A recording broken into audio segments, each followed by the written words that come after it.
ರಕ್ಷಕರೇ ಭಕ್ಷಕರಾಗಿರೋ ಕಥೆ ನೆಲಮಂಗಲದಲ್ಲಿ ಹೊರಬಂದಿದೆ.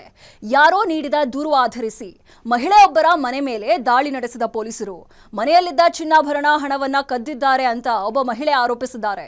ಅಲ್ಲದೆ ಈ ಕುರಿತು ಹಿರಿಯ ಅಧಿಕಾರಿಗಳಿಗೆ ದೂರು ನೀಡಿದ್ದಾರೆ. ಜೊತೆಗೆ ಕೋರ್ಟ್ನಲ್ಲಿ ಕೇಸ್ ಕೂಡ ದಾಖಲಿಸಿದ್ದಾರೆ.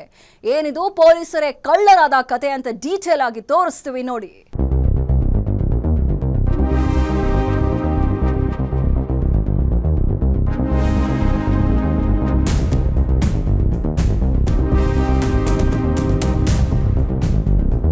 ಮನೆಯ ಕಬೋರ್ಡ್ನಲ್ಲಿರೋ ಡ್ರಾಯರ್ನಲ್ಲಿನ ಖಾಲಿ ಬ್ಯಾಗ್ ತೋರಿಸ್ತಿರೋ ಮಹಿಳೆ, ಖಾಲಿ ಒಡವೆ ಟ್ರೇ ತೋರಿಸ್ತಿರೋ ಮನೆ ಮಾಲಕಿ, ವಿಚಾರಣೆಗೆ ಬಂದು ಮನೆಯಲ್ಲಿದ್ದ ಚಿನ್ನಾಭರಣ ಹಣ ಕದ್ದುಕೊಂಡು ಹೋಗಿದ್ದಾರೆ ಅಂತ ಕಣ್ಣೀರು ಹಾಕ್ತಿರೋ ಮಹಿಳೆ. ಈ ದೃಶ್ಯಗಳು ಕಂಡು ಬಂದಿದ್ದು ಬೆಂಗಳೂರಿನ ಪೀಣ್ಯದ ಬಳಿ ಇರೋ ವಡ್ಡರಹಳ್ಳಿಯಲ್ಲಿ. ಇದಕ್ಕೆ ಕಾರಣ ಆಕೆಯ ಮನೆಯಲ್ಲಿ ಆಗಿರೋ ಕಳ್ಳತನ.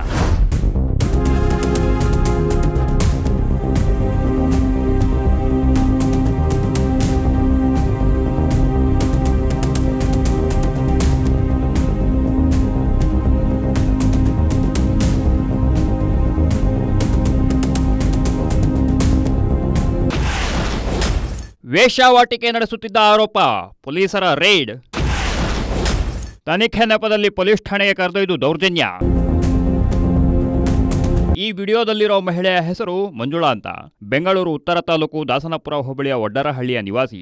ವಡ್ಡರಹಳ್ಳಿಯಲ್ಲಿರೋ ಸ್ವಂತ ಮನೆಯಲ್ಲಿ ತಮ್ಮ ಮಗ ವರುಣ್ ಜೊತೆ ವಾಸವಾಗಿದ್ದಾರೆ. ಇವರ ಪೂರ್ವಜರು ಬಳೆ ವ್ಯಾಪಾರ ಮಾಡಿಕೊಂಡು ಜೀವನ ಮಾಡ್ತಿದ್ರು.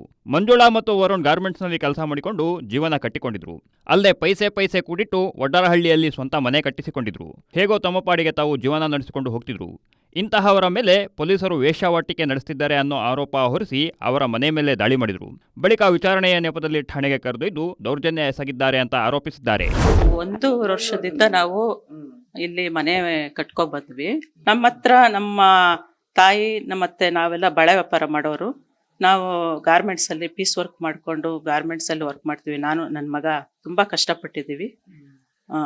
ಹಂಗಾಗಿ ನಾವು ಅಷ್ಟೋ ಕೂಡಾಕೊಂಡು ಮನೆ ಕಟ್ಕೊಂಡು ಸಾಲ ಪಾಲ ಮಾಡಿ ಇನ್ನೂ ಲೋನ್ ಇದೆ, ಲೋನನ್ನು ಇನ್ನೂ ತೀರಿಸ್ತಾನೆ ಇದ್ದೀವಿ. ಹಿಂಗೆ ನಾವು ಈ ಥರ ತುಂಬ ಕಷ್ಟದಲ್ಲಿ ಬಂದಿರೋರು ನಾವು. ಏಕಾಏಕಿ 4 ಜನ ಮಾದನಾಯಕನಹಳ್ಳಿ ಪೊಲೀಸವ್ರು ಬಂದು 4 ಜನ ಬಂದು ನಿಮ್ಮ ಮನೆಯಲ್ಲಿ ದಂಧೆ ಮಾಡಿಸ್ತಿದ್ದೀರಾ ಅಂತ ಅಂದ್ಬಿಟ್ಟು ವಿಡಿಯೋ ಎಲ್ಲ ಮಾಡಿಕೊಂಡು ಅವತ್ತು ದಿವಸ ರಾಜೇಶ್ವರಿನೂ ಇದ್ಲು.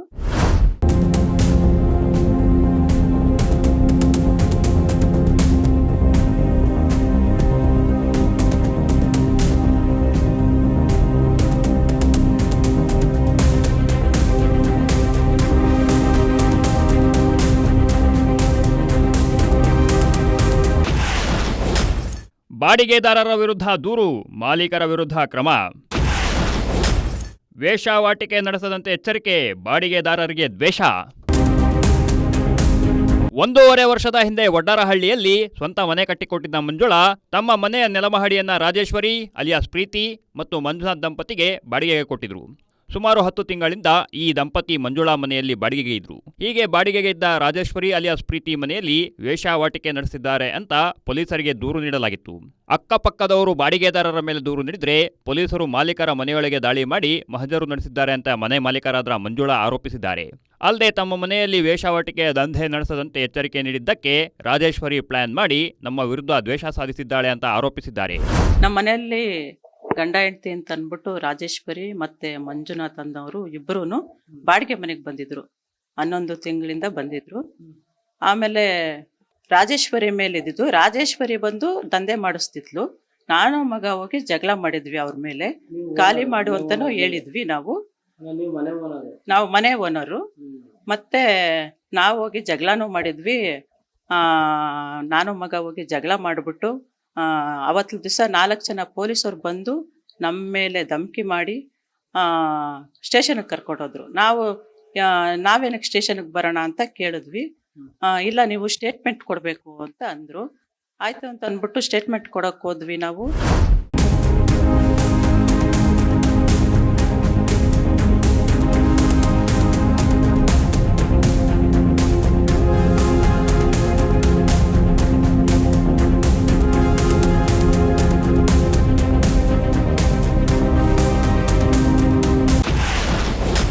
ಪೊಲೀಸ್ ಠಾಣೆಗೆ ಹೋದ ಬಳಿಕ ಮೆರೆದಿದ್ದರು ಕೈಚಾಳಕ.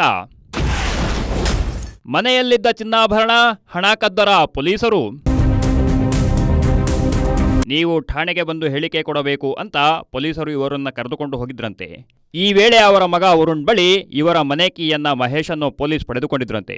ಇವರನ್ನ ಸುಮಾರು 2 ಗಂಟೆ ಕಾಲ ವಿಚಾರಣೆ ನಡೆಸಿ ಹೇಳಿಕೆ ಪಡೆದುಕೊಂಡು ಬಿಟ್ಟು ಕಳುಹಿಸಿದ್ರು.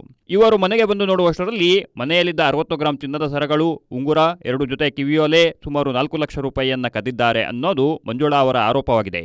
ಇದಕ್ಕೆಲ್ಲ ಕಾರಣ ರಾಜೇಶ್ವರಿ, ಆಕೆಯ ಪತಿ ಮಂಜುನಾಥ್, ಪೊಲೀಸರಾದ ಎಸ್ಐ ಜಯಂತಿ, ಎಎಸ್ಐ ರಾಮಮೂರ್ತಿ, ಕಾನ್ಸ್ಟೇಬಲ್ಗಳಾದ ಮಹೇಶ್, ಲಕ್ಷ್ಮೀ ಕಾರಣ ಅಂತ ಆರೋಪಿಸಿದ್ದಾರೆ. ಮಗನ ಹತ್ರ ಕೀ ಇಸ್ಕೊಂಡಿದ್ದಾರೆ, ಮಹೇಶ್ ಅನ್ನೋರು ಕೀ ಇಸ್ಕೊಂಡಿದ್ದಾರೆ. ನಾವು ಅಲ್ಲಿಂದ ಬರೋಷ್ಟರಲ್ಲಿ 2 ಅವರಲ್ಲಿ ಬರೋಷ್ಟರಲ್ಲಿ ಮನೆ ಕೀ ನಾವು ಹಾಕೊಂಡೋಗಿದ್ದು 2 ಲಾಖು, ಬರ್ತಾ 1 ಲಾಖ್ ಇತ್ತು. ಮನೆಯಲ್ಲಿ 60 ಗ್ರಾಂ ಚಿನ್ನ, 4 ಲಕ್ಷ ಕ್ಯಾಶ್ ತಗೊಂಡೋಗಿದ್ದಾರೆ. ಆಮೇಲೆ ಪೊಲೀಸರು ಮಹೇಶ್ ಅನ್ನೋರಿಗೆ ಕೀ ಕೊಟ್ಟಿದ್ದು. ಎಕ್ಸಾಕ್ಟ್ ಆಗಿ 60 ಗ್ರಾಮು, 2 ಚೈನು, 1 ಉಂಗುರ, 2 ಜೊತೆ ವಾಲೆ, 1 ಸೈಡ್ದು ಮಗೊಂದೊಂದು ವಾಲೆ, 4 ಲಕ್ಷ ಕ್ಯಾಶ್.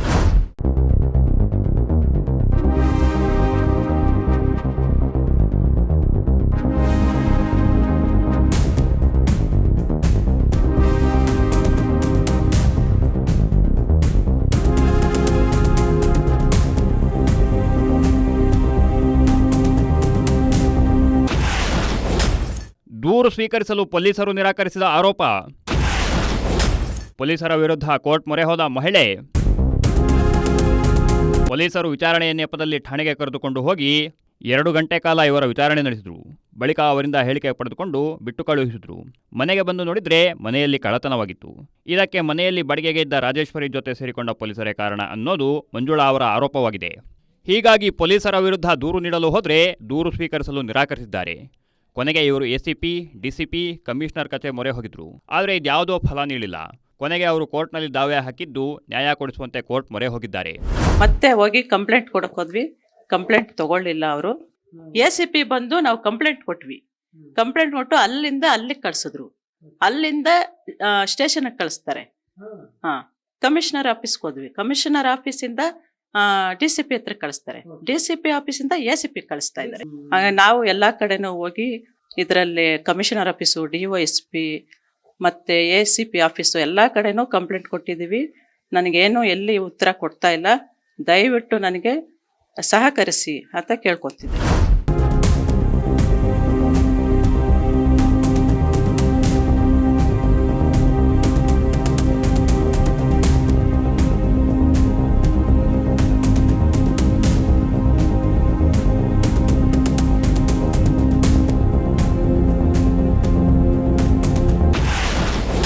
ಠಾಣೆಗೆ ಕರೆದೊಯ್ದು ಪೆಟ್ಟಿ ಕೇಸ್ ದಾಖಲಿಸಿದ ಪೊಲೀಸರು. ಅಮ್ಮ ಮಗನಿಂದ ತಲಾ 1000 ರೂಪಾಯಿ ದಂಡ ವಸೂಲು. ನಿಮ್ಮಿಂದ ಹೇಳಿಕೆ ಪಡೆಯಬೇಕು ಅಂತ ಮಾದನಾಯಕನಹಳ್ಳಿ ಪೊಲೀಸರು ಮಂಜುಳಾ ಮತ್ತು ಅವರ ಮಗ ವರುಣ್ನನ್ನ ಠಾಣೆಗೆ ಕರೆದೊಯ್ದಿದ್ರು. ಅಲ್ಲಿ ಇವರಿಂದ ಹೇಳಿಕೆ ಪಡೆಯುವ ಬದಲಿಗೆ ನೀವೇನು ಮಾಡ್ತಿದ್ದೀರಿ ಅಂತ ನಮಗೆ ಗೊತ್ತು, ಸುಮ್ಮನೆ ಎಲ್ಲವನ್ನ ಒಪ್ಪಿಕೊಳ್ಳಿ, ಹಾಗೆ ಹೀಗೆ ಅಂತ ಇನ್ಸ್ಪೆಕ್ಟರ್ ಆವಾಜ್ ಹಾಕಿದ್ರಂತೆ. ಇವರು ಹೆದರಿಕೊಂಡಿದ್ದನ್ನು ನೋಡಿ ಇವರ ವಿರುದ್ಧ ಪೆಟ್ಟಿ ಕೇಸ್ ದಾಖಲಿಸಿ ಅಮ್ಮ ಮಗನಿಂದ ತಲಾ 1000 ರೂಪಾಯಿ ದಂಡ ವಿಧಿಸಿ ಬಿಟ್ಟು ಕಳಿಸಿದ್ರು ಅಂತ ಮಂಜುಳಾ ಆರೋಪಿಸಿದ್ದಾರೆ. ಅಲ್ಲಿ ಬಂದು ನಾನು ಮಗ ಹೋಗಿದಾಗ ಇನ್ಸ್ಪೆಕ್ಟ್ರು ನೀವೆಲ್ಲ ನಾಟಕ ಮಾಡ್ತೀರಾ, ನಮ್ಗೆಲ್ಲ ಕೆಳಗಡೆ ಮನೆಯವಳೆಲ್ಲ ಹೇಳಿದ್ಲು, ಮಗನ ಮೇಲೆ ನಿನ್ನ ಮೇಲೆ ಕೇಸ್ ಹಾಕ್ಬಿಟ್ಟು ಒಳಗಡೆ ಹಾಕಿಸ್ಬಿಡ್ತೀನಿ, ಹಂಗೆ ಮಾಡ್ತೀನಿ ಹಿಂಗೆ ಮಾಡ್ತೀನಿ ಅಂತ ರಫ್ ಆ್ಯಂಡ್ ಟಫ್ ಆಗಿ ಮಾತಾಡಿದ್ರು. ನನ್ನ ಮಗನೂ ಮಾತಾಡಿದ್ವಿ. ನಾವು ಎದುರ್ಕೊಂಡು ನಾವು ಇಲ್ಲ ಸರ್ ನಾವು ಆ ಥರ ಎಲ್ಲ ಮಾಡೋದಿಲ್ಲ ಅಂತ ಹೇಳಿದ್ವಿ. ಆದರೂ ನಮ್ಮ ಕಂಪ್ಲೇಂಟು ಅವರು ತಗೊಳ್ಲಿಲ್ಲ. ಆ ತಗೊಳ್ಳೋದಕ್ಕೆ ನಾವು ಮುಂದಿನ ತನಿಖೆ ಮುಂದಕ್ಕೆ ಕಮಿಷನರ್ ಅವ್ರಿಗೂ ಹೋಗಿದ್ದೀವಿ, IG ಆಫೀಸ್ ಎಲ್ಲರಿಗೂ ಹೋಗಿದ್ದೀವಿ. ಈಗ ಕೋರ್ಟಲ್ಲಿ ಕೇಸ್ ಹಾಕಿದ್ದೀವಿ. ಈಗ ಪೆಟ್ಟಿ ಕೇಸ್ ಅಂತ ಅಂದ್ಬಿಟ್ಟು 1000 ರೂಪಾಯಿ ಫೈನ್ ಹಾಕ್ಬಿಟ್ಟು ನಮಗೆ ಕಳಿಸಿದ್ದಾರೆ. ಅವತ್ತು ದಿವಸ ಒಂದು ಅಡ್ರೆಸ್ ಪ್ರೂಫ್, ಒಂದು ಅಡ್ರೆಸ್ ತಗೊಂಡು ಫೋನ್ ನಂಬರ್ ತಗೊಂಡು ಪೆಟ್ಟಿ ಕೇಸ್ ಅನ್ನೋದು ಬರೆದ್ಬಿಟ್ಟು ಕಳಿಸಿದ್ದಾರೆ. ಅಷ್ಟೇ ಇವರೆಲ್ಲ ಮಾಡಿರೋದು. ಇವಾಗ ನನಗೆ ನ್ಯಾಯ ಕೊಡಿಸ್ಬೇಕು, ಮತ್ತೆ ನಂದು ದುಡ್ಡು, ನನ್ನ ಒಡವೆ ಯಾರು ತಗೊಂಡೋಗಿದ್ದಾರೆ, ಇವರೆಲ್ಲ ಮಾಡಿ ತಗೊಂಡೋಗಿದ್ದಾರೆ, ವಾಪಸ್ ತಂದ್ಕೊಟ್ಟು ಅವ್ರಿಗೆ ತಕ್ಕ ಪಾಠ ಕೊಡಬೇಕು, ಶಿಕ್ಷೆ ಹಾಕ್ಬೇಕು ಅವ್ರಿಗೆ. ನಮ್ಮನೆ ಬಾಡಿಗೆ ರಾಜೇಶ್ವರಿ ಮಂಜುಗೆ ಮತ್ತೆ ಈ 4 ಜನ ಪೊಲೀಸವ್ರಿಗೆ ಶಿಕ್ಷೆ ಕೊಡಬೇಕು. ಮತ್ತೆ ನನ್ನಿಂದ ಇನ್ನೊಂದು ನಂತರ ಇನ್ನೊಬ್ರು ಅನ್ಯಾಯ ಆಗಬಾರ್ದು ಅಷ್ಟೇ ಕೇಳ್ಕೊತೀನಿ ಸರ್ ನಾನು.